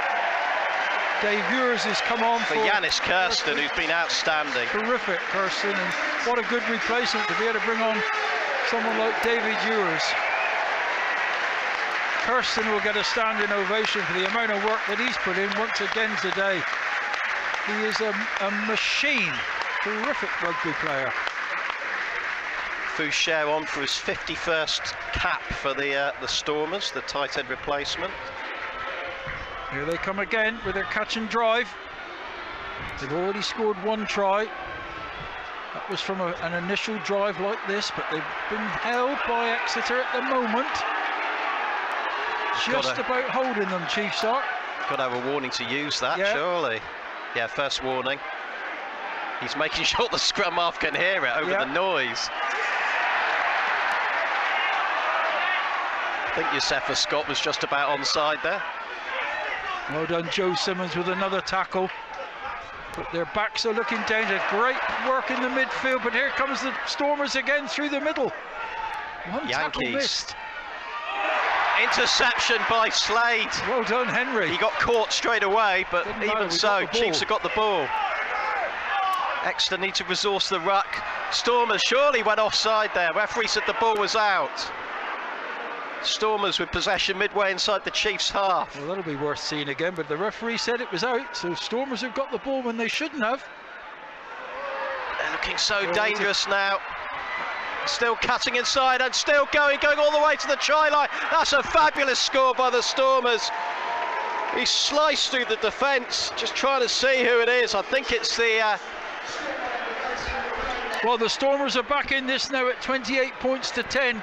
And that all came from the ruck that Henry Slade intercepted, and from that ruck we didn't have a scrum half in position. Hang on, the ref wants to check something. Is he checking that? Was there an obstruction to produce the space? Well, Jack Noel's asking the question. We're going upstairs. It's going to be Thomas Charabash. I'm just trying to... I think it was Ruhan Nell who got the try, but we'll get confirmation. What are we looking at here? Is it a forward pass? No. We're looking on the screen. What are we looking at? I don't know. The Kitsoff block. Oh, Kitsoff might have blocked somebody there. Ooh. Is it Henry Slade? Was that enough of a block? We don't want to hear the people. We don't want to hear the crowd. This is what Alan was talking about before the game, wasn't it? Yeah. Kitsoff's blocked Slade. Was that enough though? Would Slade have got there? What's he going to decide? I think he's going to give the try. No, he's ruled the try out. Well. Well, the Stormers will think to themselves, the world's against them now, won't they? Yeah. They really have played so well for the first, for 10 minutes of this second half. They have really played out of their skin, and they've started to look like a world-beating side. Why it's taken them 50-odd minutes to wake up, I don't know. Goodness only knows. But I just, Henry Slade made a wonderful interception, and Exeter were so slow picking that ball up from the base, and the referee said it was out. So they now Exeter have got to wake themselves up. They've got to get their right heads on here now to think that they've got to be positive from this line out. Slade's kicked towards the corner. He hadn't been too greedy. Tom Cairns is coming on. Yeah, I think that's a good decision. Perhaps Beckinsale's legs have gone a little bit. But he's had a great game as well. Oh, terrific game. Tom Cairns is coming on after 59 minutes. Another one off the Teignmouth Rugby Club's production. He's getting a standing ovation here. Well done, Beckinsale. Look at the crowd, absolutely. Everyone on their feet, clapping this young man off. How good must he feel? Exeter have knocked on from the line out. Snap on as well. They're so dangerous in broken play. This back three for Stormers. Sanatla's taking them up to the 10-metre line inside their own half. Exeter just got to game manage this out. Try to get out of the ball. First half they were getting the... Sanatla kicks on. They're going to get to this ball first. Well done, Wyatt. Came off, hacked on, and it hit Wyatt, and it's gone into touch, thank goodness, for the Chiefs. A little bit of good fortune, like the try being chalked off. Yeah, it's just going Exeter's way at the moment. Yeah, it's still 28 points to 5 after an hour. We're into the last quarter of the match. And what a game of rugby we've seen. But you just get the feeling that the Stormers have got some left in the tank, a lot more left in the tank. I think Stuart Hogg's about to come on. Yeah, that's a good decision. He'll give us a bit of lift. That's a great tackle by Ewers.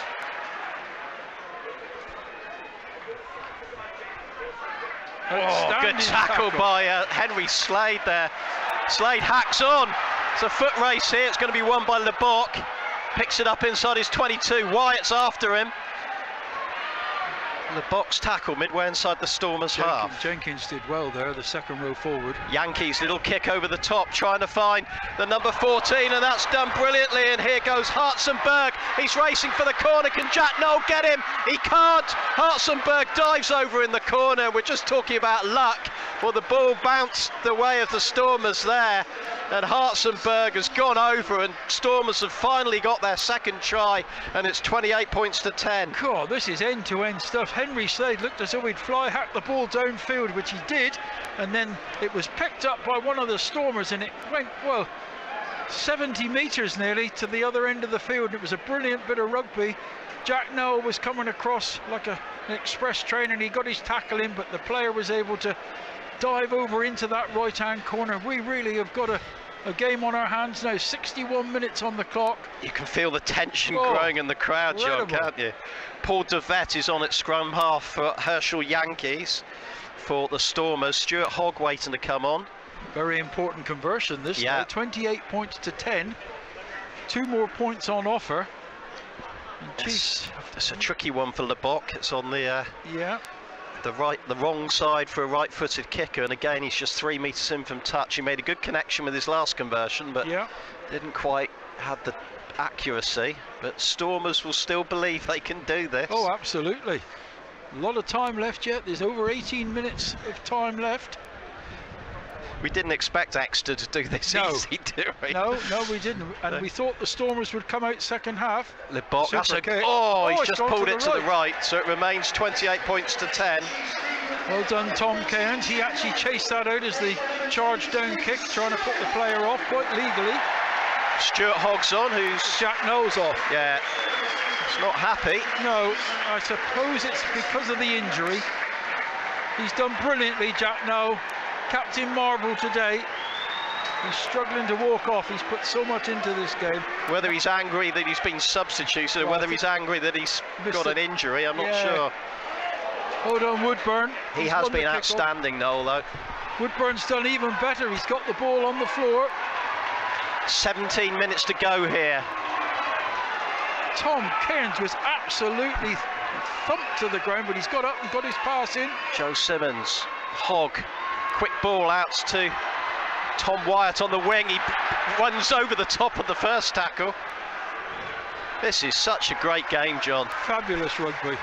2 weeks running, the crowd have been royally entertained. There goes Nick, the Georgian prop. Oh dear. Ewers tries to bash his way through midfield. Cairns, Simmons switches play. O'Brien, he didn't need to do that. It's been intercepted. They've shut the space down. Yeah. They don't need to take risks. Ball is loose, mopped up by Kitsoff on the halfway line. And it's Stormers that come away with it, going down the blind side again. Extra a bit narrow here. Got to watch this. Willemse, Hartzenberg again, he's caught by Woodburn. He's done really well, Ollie Woodburn. That's holding on. They got away with one there. Devett, that's loose. LeBoc has to go back into his own half to gather it. Got to make the tackles now, Exeter, as the fatigue comes in for the Chiefs as well. You've got to make your tackles. Yeah, that long game against Montpellier is surely going to start to tell on some of these players. And only had a 6-day turnaround, of course. But all well and good. Forward. Got to be forward pass, surely. Not with these officials. Willemse. Well, I'm amazed. That was so blatantly forward. Devon. They're just being patient, aren't they? Yeah. Well done, Davis. Dixon. Chiefs have got it through Abeladze, but what's the ref giving it? Knock on? I'm not sure. Aidan Davis did really well. Knock on by Chiefs. Scrum to. Oh dear, that's a harsh decision. Stormers on halfway. Well, the clock ticks on. 65 minutes and 13 seconds. The referee will call the clock to stop now. Exeter Chiefs 28. The Stormers from South Africa 10. If you've just joined us, Exeter were 21-0 up at the break. Tries by Tom Wyatt, Jack Noel and Ollie Woodburn. All converted by Joe Simmons, who also hit the post with a 42-metre penalty. Sam Simmons then got a try 6 minutes into the second half, converted by Joe to make it 28-0. But since then, it's pretty much been all Stormers. Willemse getting the first try, Hartzenberg the second. You're not missing anything. There's just a bit of treatment being given to Dan Duplessis, the Stormers centre. But, well, Exeter about to play their last replacement, Harvey Skinner. Is that for Joe Simmons? Or is it Sean O'Brien? Sean O'Brien's coming off. Yep. That's a risk, isn't it? Because when you've played all your replacements, if somebody gets injured now with 15 minutes to go, it's going to be 14 men. Yeah, interesting decision. Yeah, it is. And Gary Porter's about to come on, the second row replacement for the Stormers. He had a spell at Ealing in the Championship last season. Did he? Ealing Trailfinders. Incredible. They've still got two replacements after him, Vermark and... Here comes the scrum right on the centre of the one pitch. replacement, beg your pardon. They're coming on the blind side, our side of the field. You've got to make your tackles. Well done, Joe Simmons. And it's gone forward. And they've knocked on as well. Oh, the referee says it came off a leg. Wasn't a knock on. Well. Ernst van Rijn replaced by Porter. Jack Yendel's out there now. He'll be captain in the side. Coleman influence from the, well, I'm not going to call him the veteran hooker because he's such a great player. Crediton man, strong as an ox, isn't he? Hard as iron, this Needs boy. to get this line out right. That's a good take at the front by Aidan Davis. There goes Sam Simmons trying to put a burst in. Yandel in at the side. What was? Yeah, that was a little bit. Why did he go in there? I'm not sure, because I think he thought he was going in to support Simmons, but he's given away a soft penalty. He went in at right angles. So now here goes the Stormers again. They're going to put Exeter into their own. Well, they've kicked into the 22. Wasn't a great kick, but it's given them the line out. The Stormers will be very confident now of winning this line out. They still need three converted scores, the Stormers. We saw how quick things changed last week with Montpellier. They scored twice in 2 minutes. Good line out. Line out take. Excellent. Moved quickly. Devette back inside to Kotzer, the hooker. They really look up for this now, Stormers. Yes, their fans will be asking why it took them so long into the game to... Exactly. Now then, can Exeter stop this? They're only 10 yards from the try line. Devette. Good defence from Johnny Gray there. Devette to Lebok. Good tackle. That was... well done, the Chiefs. Blommagee's penalised there. Fantastic defence. Fantastic defence. No need to rush. We don't want to be rushing. Stuart Hogg's got the ball. That's a huge kick downfield. That is a massive kick from Hogg. Natler's going to have to field that 5 metres from his own line. Hogg's going to make his tackles now too. Willemse. The kicking of the rugby ball is amazing. Joe Simmons runs over halfway. 12 minutes to go. Chiefs leading here, 28-10. 12 minutes away from a European semi-final.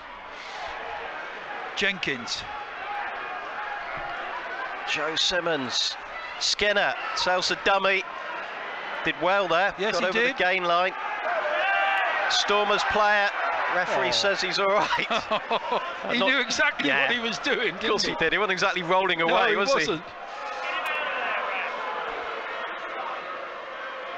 Slade. Well done, Henry. High from Kitsoff. Goodness me, he took a big one there, didn't he? Dave Ewers, over halfway. Exeter moving up towards that East Grandstand. Packed East Grandstand today. 12,500 into Sandy Davis. Park. First class rugby, exciting rugby, but also very, very intensive rugby. And quite nervous at the moment, everybody. 28-10, the Chiefs lead into the last 11 minutes of the match. Box kick by Cairns. Look at this kick. Willems. Wow. No, it's LeBock, sorry, underneath that. Did well.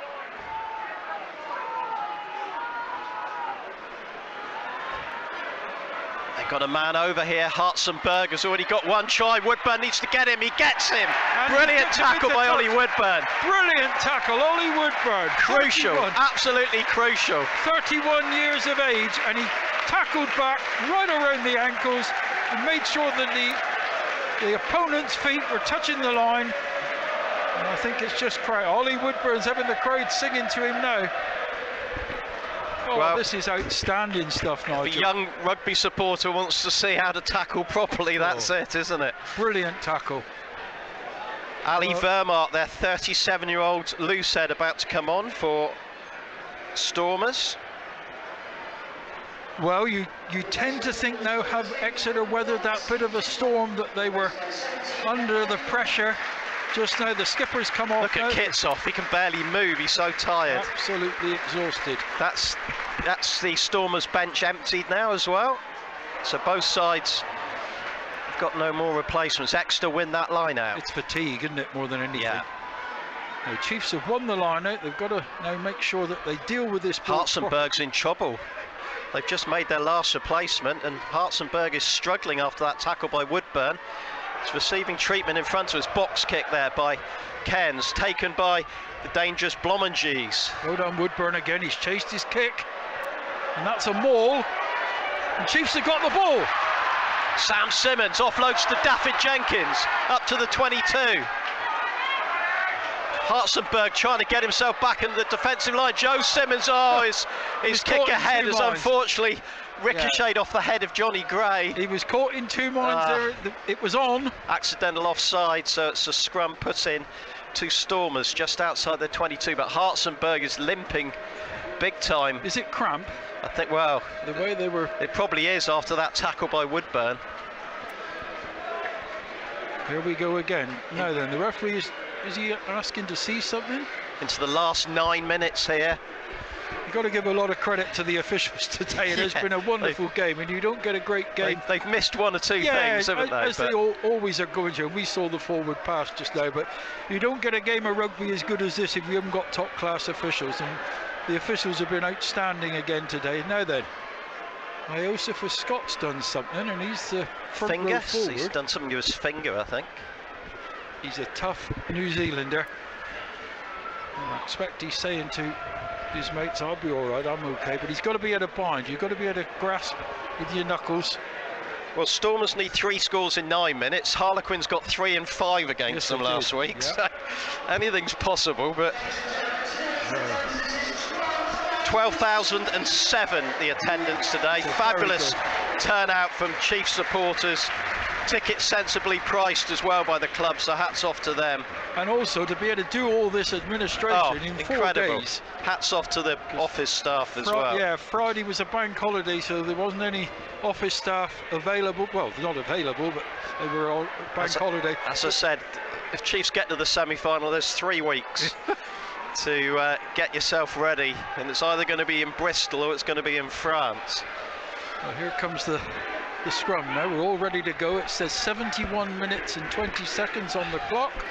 That other semi, by the way, tomorrow afternoon, La Rochelle versus Saracens. which is going to be an absolute cracker. La Rochelle, the defending champions. And then, of course, you've got a little matter of going to Welford Road next week for a Gallagher Premiership match against Leicester Tigers. Next Sunday, full coverage, of course, BBC Radio Devon on that one. That's a good scrum from Exeter. It means the ball's going to be put in again, which means another 30 or 40 seconds off the clock. Chiefs will be happy to reset scrums for the last 8 minutes. Yeah. You've got to say we have seen the real Stormers for 10 minutes in this game, and they've really ran Exeter ragged just for 10 or 12 minutes of the game. But you've got to say to yourself, what on earth were they doing in that first 40? Unbelievable. It must be about psychology. Well, we were putting it down to tiredness, but they haven't looked tired in this second half, have they? No, they bounced back, and we knew they'd come out for the second half like angry men. It's almost like that horrible phrase, it was like they were still on the coach, isn't it? Yes, it was, yeah. Well, it'll be a long trip back, 13, 14 hours on an aeroplane back to Cape Town, but here comes the scrum. Penalty to Exeter. Oh, we've got to kick this one. Well, that finishes it. Yeah, if Joe Simmons can put this one over. The Exeter players celebrate like they know that's job done. No, they. Yeah, take the points, 31-10 up. That should be game over if Joe Simmons can convert this one. That's all they need to do. No, Henry. Is he joking? Surely. No, take the 3 points. No, they're not going to. Henry's going for the corner. Oh my goodness. Well, I suppose they think 7 minutes to go. They'll have another go. Well, I'm looking at Bob behind me. We should have kicked the 3, Bob. Bob Stanton, our president. We're all saying the same. 3 points. Well, let's hope they get 5. They obviously want to do it in style, don't they? Here we go. Line out to Chiefs. 8 metres from the try line. First job's got to be done through in and get that ball into the hands of Exeter. Yes, they have. It's a good take by Aidan Davis. Well, the Stormers are resisting all the backs joining in. The backs are in. Here go Exeter. They've got another penalty. Heading to the line. They're over! They're over! They've got the try! And that really has sealed their place in the semi-finals. We don't know what we're talking about. They knew what they were doing, kicking to the corner. They've got their try. And Exeter leading here by 33 points to 10 and have secured a place in the semi-finals for the second time in their history. And listen to the 12,000 plus crowd here. They were right, we were wrong. I said take the 3. But Exeter wanted 7, and that puts the score now up to 33 points to 10. And who else was it but Jack Yendall got the try? Well done to the club captain, Jack Yendall. Born and bred in this famous county of Devon. And here we go now with a conversion, which will be the icing really on the cake. We're into the 75th minute of the match. Joe Simmons is going to step up roughly from where he converted Yendall's try last week to draw the match and take us through to this level. Another 2, 35-10 to the Exeter Chiefs. Well, this has been an amazing game of rugby, and really you've got to take your hat off to Exeter, to their coaches, to their management, to everybody involved in getting this fixture on here today, and the attitude of our players to come through a grueling match last week against Montpellier and then perform like this. This has been top drawer stuff from the Exeter Chiefs. Fantastic. 35 Exeter, Stormers 10. Well, we can start talking about semi-finals now, John. But, absolutely. As I said, it's either going to be, depending on the result tomorrow, if La Rochelle win tomorrow, Exeter will be playing La Rochelle in Bordeaux, a ground where Chiefs have played, I think, 3 times before, John. Yeah. And it's a lovely ground, and they've got a pretty good record there as well. Or it's going to be, if Saracens win tomorrow, it's going to be at Ashton Gate in Bristol. And of course, that is the place where Exeter won the European Champions Cup. It's also the place where they've won twice away from home this season. It's a charge down by Stormers, and they're going to get a late consolation, are they? Or did Chiefs get back to rescue that? That'll be looked at now, won't it? So Tom Cairns might have rescued that. What's he given? He wants to go upstairs, I think. Well, he's checking with his touch studs first of all. That was just a little bit of laziness from Exeter, wasn't it? Yeah, we're going upstairs. You know, the ball was there. The kick was charged down just a little bit. The mindset wasn't quite right, and you can't blame Exeter players for this. They're in dreamland at the moment. Did Tom Cairns get back? If he did, it was a fantastic effort. Well, he's going to check that. It's not going to make any difference, I don't think, to the result of the game. It was Marvin Ori, the Montpellier. Oh, did either of them touch it down? I'm not sure they did. I think it escaped both of them, John. You're right. I don't think there's any downward pressure or control on the ball. If Tom Cairns has done enough to put him off, which he's dived in like a... But I don't think he's not got downward pressure, I don't think. No. And then I can't see... No, there's no downward pressure from the Stormers player. No, that's... So Stormers knocked on? There's no try there. No, definitely not. Not from what we're seeing, any rate, Nigel.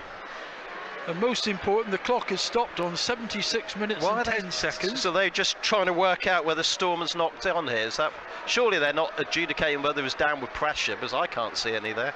Well, it's gone through Cairns' hands, and the ball's not touching the. And then it's come off. It's come off the hand of Ori. Yeah, they're just looking to see if he's knocked on in goal there, aren't they? There's no downward pressure there. Can't see that a try can't be given. He's looking even more closely though. Well, it doesn't really matter. No. But I think we can't hear the officials. I think it's more how we're going to restart the game, isn't it? It'll probably be a goal line dropout, won't it? If they've knocked on in goal, that'll be a goal line dropout. I think that's more what we're looking at here. Oh, no, he's still looking at the hands. Clearly, no. Yeah, seeing if it comes off the fingers of Ori, that's what we're looking at. To see if they've knocked on in goal. The ball's not touched the grass at all, is it? Well, this is taking an age. It's taking a little bit off the game, this, isn't it? Well, if he gives a try, it'll be the most astonishing decision of the weekend. Well, the most important thing is that scoreboard. It still says Exeter 35, the Stormers 10. And the crowd are getting a little restless, quite rightly. I mean, this is, what, 2 minutes we've been looking at the same thing? What's he going to say? No try? He's going to have another look. No? This is crazy. He is. He's looking again. Well, what's he giving? I think you're right. I think he doesn't know how the game will restart it. Surely it's got to be a... I think that's what he was looking at, is how it's going to restart. Surely there's no... What's he giving? He's going over. A goal line drop. No, it's a try. He's giving a try. Well, that's astonishing. How on earth was that a try, John? That is ridiculous. I don't think anybody else in the ground thought there was any chance of it being a try. Well, what it means now is we've got 3.5 minutes to go. It's 35 to Exeter, 15 to the Stormers. I don't think it's going to make any difference to the result of the game, but he looked at it so often. How on earth can those two officials look at that and come to that decision? I don't know. It's another huge conversion. That's a good one from Le Boc. So 35-17. Well, I suppose what the Stormers will say that they've redeemed themselves a bit with pride. They've scored 3 tries in the second half, but that was very unsatisfactory officiating. Henry Slade's going to restart now with only 3 minutes on the clock. Exeter will not want to concede. I was going to say, I'd love to hear the conversation that went on there, but you probably won't. It'll probably be in French. Yes, it would be. You wouldn't understand. Probably wouldn't help because Thomas Showerbass is the television match official. Well done, Woodburn again. Some weak tackling from first up tackling. 2.5 minutes to go. They don't want to give away any more soft tries here. No, the win's in the bag, but Woodburn did really well again then to make the tackles. 35-17. Well, the crowd now are singing the Exeter songs, and they're all very happy. They know they've got a semi-final to look forward to in semi-final of the Champions Cup. Rob Baxter, Ali Heifer and Rob Hunter making their way down to the touchline. Interception from Joe Simmons, feeds Woodburn. Can he get over? Offload, and Tom Cairns goes over for a try. And Exeter have hit the 40-point mark. Tom Cairns the scorer, and that really does put the icing on the cake. Wonderful, wonderful finish to the game. Tom Cairns, the young man that's come on as the scrum half replacement. The Exeter Chiefs supporters are in raptures. It was a very ambitious pass that Stormers threw over the top, intercepted, and Woodburn, who's had an absolutely outstanding game. There's Tom Cairns.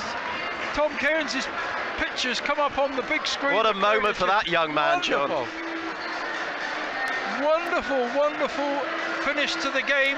I think we've got to have a restart because it's 78 minutes and 46, and it is absolutely rocking here now at Sandy Park. Over 12,000 people, and they will stay and chant and cheer their heroes.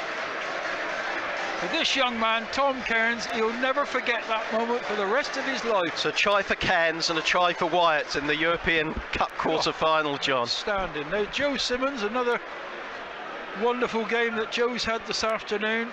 We're into the 79th minute. It's 40 points to Exeter, 17 to the Stormers. So the home side in all three quarter-finals, John, have got 40-plus points. Yeah. Incredible. Shows how important it is to be at home, doesn't it? Simmons slots the two. You wouldn't have expected anything else. 42-17. Outstanding game of rugby and an outstanding performance from the Exeter Chiefs. They've scored 3 more tries in the second half. And just to make it clear, we're talking about Ashton Gate and Bordeaux because they fluffed the restart. Stormers is because the semis are on neutral grounds, in case you wonder what on earth I was talking about. Unless you're Leinster. Yes. If you're Leinster, you play on your home pitch every week. Leinster, bizarrely, have the home semi after their home quarter, and the final is at Dublin as well. And Exeter kick the ball into the stands. They've won this game by 42 points to 17. They're in the Champions Cup semi-finals for the second time in their history, and this has got to be one of their best performances for many a month, John, if not a couple of years. This has been the best performance for the last couple of seasons, without a shadow of a doubt. Look at that scoreboard. Exeter 42, the Stormers 17, and I'm so pleased for this very, very good crowd that's only had four working days to get themselves sorted out from the quarters to for the last 16 to the quarters finals of the Champions Cup.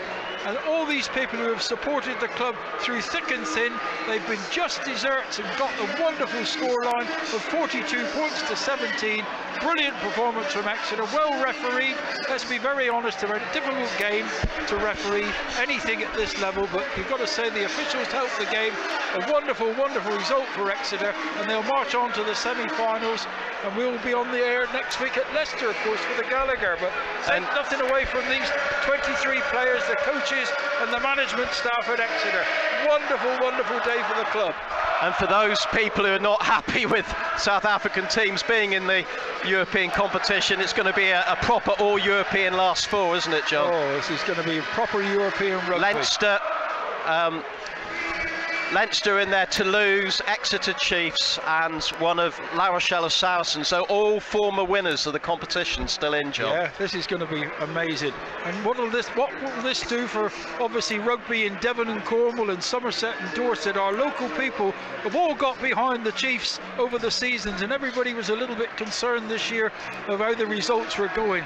The results have gone brilliantly in the Champions Cup, and here we are in a semi-final, and I'm so pleased. It looks like Ollie Woodburn. Yeah, well, given the man of the match. And just to confirm, if La Rochelle beats Saracens tomorrow, it'll be Exeter v La Rochelle in Bordeaux, and if Saracens win tomorrow, it'll be Exeter v Saracens at Ashton Gate in Bristol.